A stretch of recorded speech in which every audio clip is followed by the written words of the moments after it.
3 pointers on SAM, or Solvency and Assessment Management, but I'm going to rephrase the SAM acronym in a bit of a cheesy way. So apologies for the cheesy acronym or the double play on SAM, which is actually Solvency and Assessment Management, but I want to talk a bit about the S standing for stability of your balance sheet. And we think one of the key implications that SAM has for insurance companies today is to consider how best to stabilize their balance sheet from market volatility due to investment risk. So the S for us stands for stability.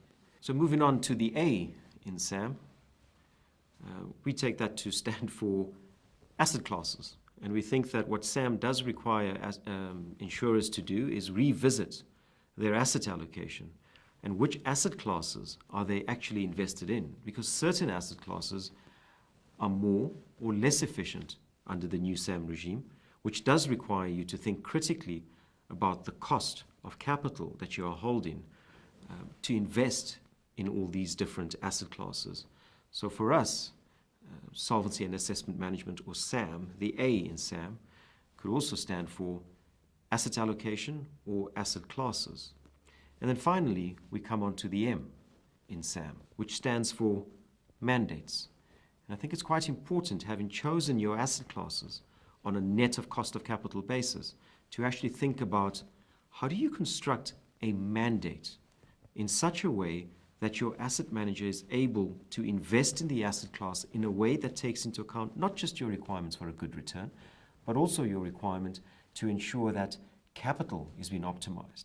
And through careful mandate construction and working with the right managers, we think that that will be a key focus going forward for insurance companies trying to optimize their balance sheet. So stability of balance sheet through careful asset class selection and mandate and manager selection.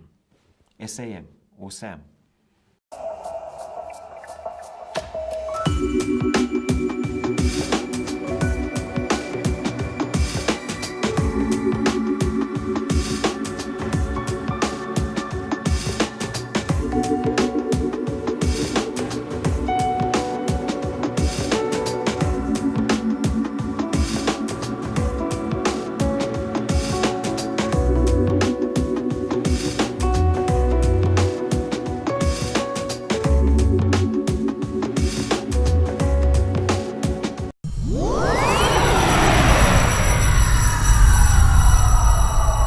Ooh.